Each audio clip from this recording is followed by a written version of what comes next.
Mi nombre es Javier Nart y tengo algún conocimiento y alguna experiencia de los acontecimientos en Afganistán. Espero que sean útiles. Una tragedia anunciada ante el silencio hipócrita de esa metafísica quinta esencia que se llama la comunidad internacional. Es un axioma de evidencia evidentísima, el que no se puede hacer una guerra contra ni sin el pueblo. En este caso, en Afganistán, teníamos una preciosa administración de una corrupción atómica, yo diría en uno de los récord Guinness de corrupción mundial, con un ejército hipertrofiado, que no era ejército ni era nada, con batallones fantasmas, con una dirección militar absolutamente corrupta, y donde al final el presidente ha tenido que acudir a los líderes tribales, que como buenos líderes tribales están siempre apoyando o corriendo en socorro del vencedor, sobre todo cuando son conscientes de que el maná económico de la comunidad internacional desapareció. El decir que estaba previsto es excesivo, porque teóricamente había 300.000 soldados y policías frente a veintitantos mil, 25.000, 30.000 talibanes. Quiero decir, no hay color y además con una superioridad de material militar extraordinaria. Pero fuera de Kabul, e incluso dentro de Kabul, existía la situación cultural, socioeconómica que existe y que ha existido en Afganistán, que es puramente medieval. Y cambiar una sociedad requiere cambiar el espectro socioeconómico. Como eso no se ha cambiado, porque se ha seguido en manos de los señores de la guerra y de los líderes corruptos locales, pues nos encontramos que la población, cuando llegan los talibanes, lo que dicen es: ahora tenemos por lo menos una administración limpia. Y eso sí, perdona que ya te lo digo porque me sale del alma. Si hay algo que me repugna es la hipocresía de la política, que consiste en ahora rasgarse las vestiduras y comenzar a hablar de la tragedia que es verdadera de las mujeres afganas, cuando lo que tenían que haber hecho en su momento era exigir, porque la pagábamos, una administración eficaz y realizar un verdadero apoyo al cambio socioeconómico con la sociedad afgana y no con los golfos locales. El presidente de Afganistán no ha huido, se ha ido con el negocio, se ha marchado con todo el dinero que ha podido. Quiero decirte, vamos a ver, tú no le puedes pedir heroísmo ni resistencia a quien tiene como principal función lo que es su beneficio personal. Es una persona que honradamente, como buen corrupto que es, se ha marchado con la pasta. En segundo lugar, ¿se podía haber cambiado las cosas? Claro, se podían haber cambiado desde un primer momento si lo que se hubiera hecho es haber trabajado profundamente con la sociedad afgana, con la verdadera sociedad afgana, pero nos fue mucho más sencillo entendernos con los jefes locales, a los que se les fue manteniendo en su perfecta corrupción. Por ponerte un ejemplo, lo que ha dicho Josep Borrell me parece de una triste pero evidente necesidad. Han ganado la guerra porque la hemos perdido y la hemos dejado perder, y ahora hay que entenderse con quien existe sobre el terreno, que es la autoridad verdadera y real. Yo la teoría conspiratoria de que lo que había era una formulación norteamericana para que tomaran el poder, en absoluto. Ellos estaban convencidos de que el ejército afgano resistiría porque era infinitamente superior y que produciría, en lo peor de la situación, una situación de transitoriedad en un acuerdo puntual entre los propios afganos. Pero claro, si lo primero que hace el gobierno norteamericano con esa acción, yo te diría, imperial estúpida, es en Qatar negociar directamente con los talibanes y dejar fuera de circulación al gobierno propio, al reconocido internacionalmente, que no pintaba nada, pues te puedes imaginar. Pero todo eso, te repito, no ha sido consecuencia de una política determinante ni determinada. Ha sido consecuencia de marchémonos de acá, porque esto no va a ninguna parte. El problema es que marchémonos de acá significaba el derrumbe, aunque ellos pensaban que eso podría durar mucho más tiempo y las cuestiones podrían resolver entre los propios afganos. Es un fracaso de todos, porque ahí estábamos todos. Y ahora te pongo un dato. Nuestra gloriosa diplomacia en Afganistán, con embajador y cuerpo diplomático, no digo extenso, pero suficiente, no se enteró de la velocidad del derrumbe, no sabía que no había ejército afgano, no sabía en consecuencia que tenía que proceder a unos planes de evacuación inmediata en cuanto viera que se iba derrumbando la situación. ¿Cómo es posible que tengamos gente atrapada en la embajada cuando era evidente que eso se derrumbaba? Y que no me cuenten el cuento de que a todos les cogió por con el culo al aire. Si no creo en Jesucristo, que es el único verdadero, imagínate cómo voy a creer en los talibanes. Te repito, tienen fuertes contradicciones internas. Y ahora la imagen que quieren presentar y que presentarán transitoriamente es una administración limpia, ineficaz, eso sí, pero limpia. Van a presentar una situación de no ejecuciones públicas de forma masiva, como ocurrió cuando entraron.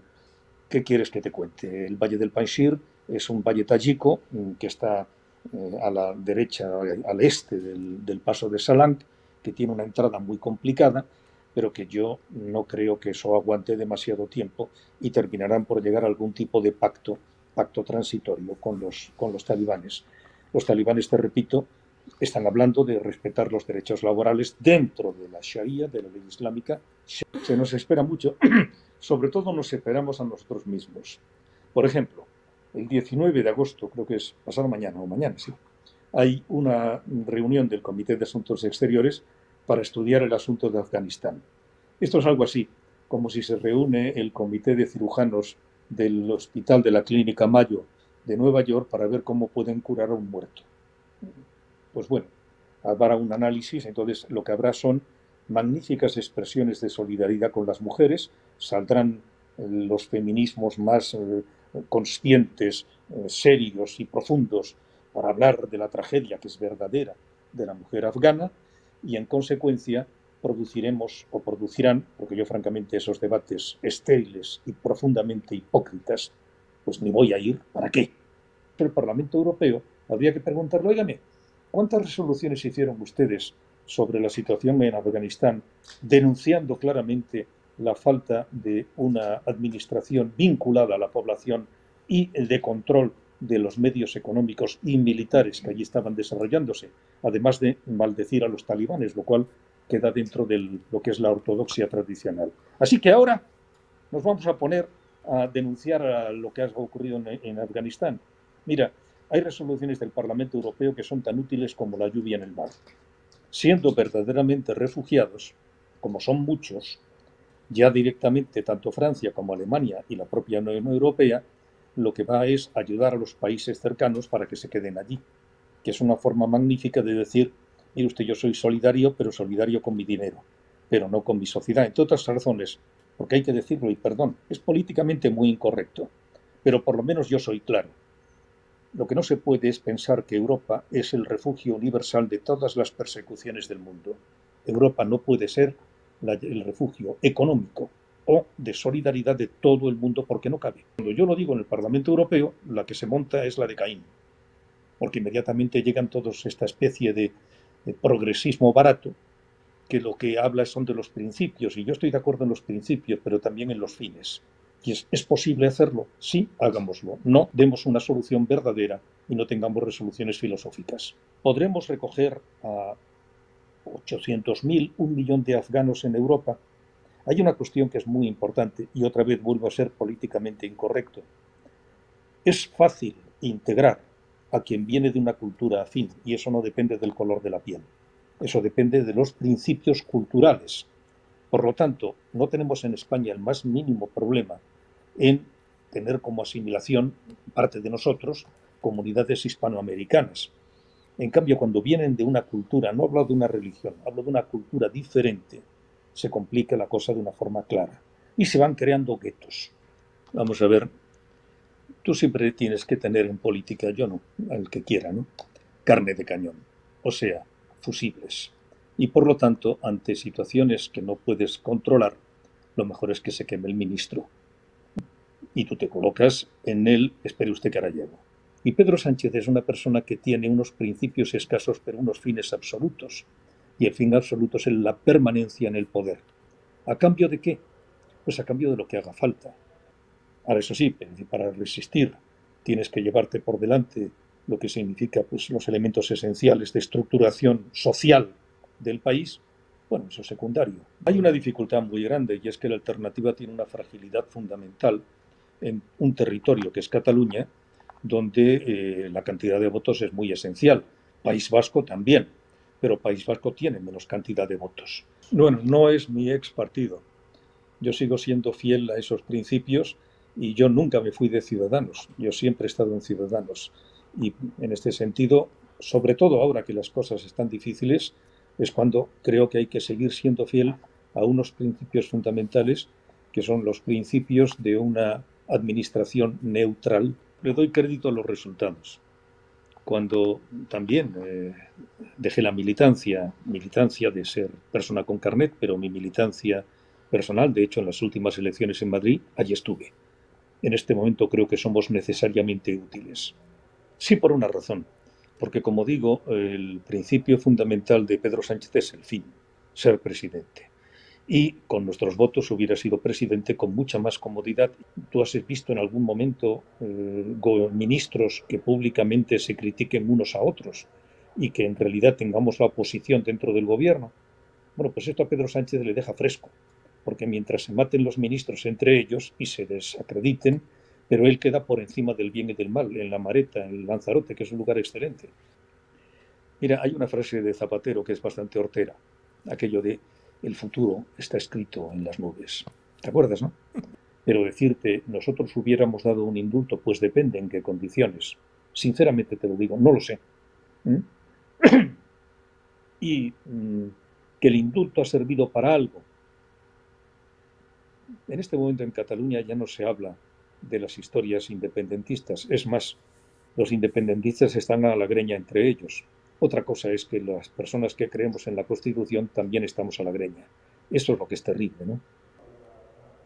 Primero, yo no creo en verdades axiomáticas y tampoco creo en que deba expulsarse del debate lo que en principio no son más que posiciones que además curiosamente son coincidentes, pero cuando se expulsa del debate a una posición que no encaja plenamente en la verdad canónica, pues ahí no tenemos debate. 1. 2. Marta Fic es una magnífica compañera, es una persona que dirige de manera extraordinaria las cosas como lo está haciendo, es una persona a la que tengo profundo afecto y respeto, es una persona de la que ni puedo, ni quiero, ni sé, porque no se lo merece, criticarla en nada. Y no te puedo decir más que eso. Todo es mentira, es un programa en el que siempre he estado perfectamente bien y que además me gusta por una razón, porque tenía esa distancia entre verdades dogmáticas y el punto de humor que le pone tanto Miguel como Antonio, como el propio Risto, como Marta, como todos, en donde no rebatías, sino debatías, porque los programas de debate son programas de rebate, pues yo te puedo decir que no tengo ninguna crítica, sino un profundo reconocimiento y afecto por las personas y por el programa. Es un gran programa y Marta Fic es una magnífica persona. Dicho esto, entonces volveremos a verle en las tardes de 4. ¿Qué te voy a contar? Vamos a hablar de Zapatero. El futuro está escrito en las nubes. No es malo darte por amortizado. Yo muchas veces soy consciente de, mira, he escrito bastantes libros y me han pedido alguno más y he dicho, ya no tengo nada que contar. Un abrazo grande. Y ya veremos en las nubes que nos encontramos.